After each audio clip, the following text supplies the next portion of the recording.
In a bustling city college, where voices echoed across hallways and students buzzed about dreams and deadlines, sat a quiet boy named Ravi.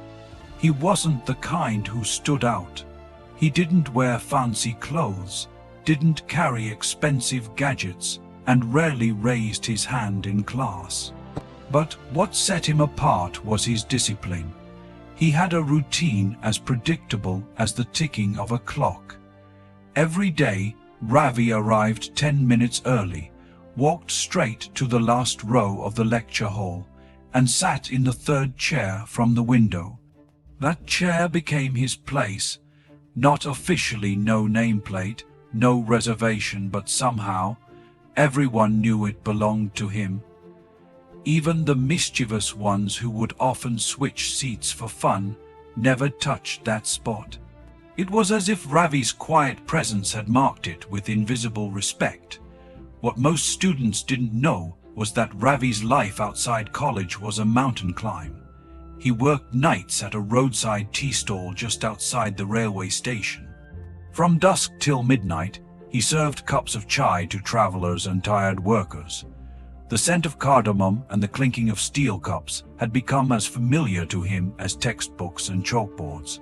He didn't have family in the city. His mother, ailing and bedridden, lived in a village miles away.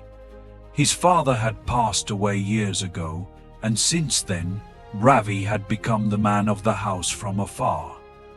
Every rupee he earned was split carefully, a little for rent, some for books, and most of it sent back home for medicine. Despite his struggles, Ravi never missed a class. Every Monday, the professor conducted a surprise quiz. Students groaned in protest. They disliked the unpredictability, the pressure, but Ravi never complained. He welcomed it. In fact, he often scored the highest. "Who is this guy?" Students would whisper, "He never even speaks." Others would reply, but Ravi kept to himself. He didn't crave applause. He just wanted a future one where his mother didn't have to worry about medicine, and where he didn't have to choose between books and bread. Then, one Monday morning, the professor walked into class and paused. Ravi's chair was empty. It was the first time in the entire semester that he hadn't shown up. Some students noticed, most didn't. They assumed maybe he was sick or tired, but days passed, then weeks. And slowly, Ravi's absence blended into the background of busy lives. On the third Monday, as the professor entered the hall, he noticed something unusual. A folded paper was placed carefully on the third chair from the window. He picked it up. In neat handwriting, the note read, "Sir, I'm sorry I couldn't return. My mother fell seriously ill, and I had to take up extra shifts at the tea stall. I didn't want to fall behind, so I've been studying every night after work, sometimes by candlelight, sometimes by street lamp. Please don't remove my name from the final list. I'll be back. Ravi." The professor sat in silence, holding the note. For years he had taught hundreds of students. He had seen ambition, laziness, brilliance, and arrogance. But this letter reminded him of something else: grit. Quiet, invisible grit. He didn't remove the name. Final exams arrived. That morning, Ravi walked into class, thinner, paler, his eyes sunken from sleepless nights and double shifts. But there was fire in his gaze, a kind of determination that refused to flicker out. He walked past the crowd, back to the last row, and sat once again on the third chair from the window. When the papers were distributed, Ravi didn't look around. He just wrote. His pen moved steadily, like someone who had rehearsed every answer in his dreams. Weeks later, results were announced. Ravi had passed with honors. At the graduation ceremony, students lined up in pressed shirts and proud smiles. Names were called, Applause followed, and then they called his Ravi Kumar. A pause. Everyone looked toward the back. Ravi stood, but he wasn't alone. He was carrying something heavy, yet precious. His chair.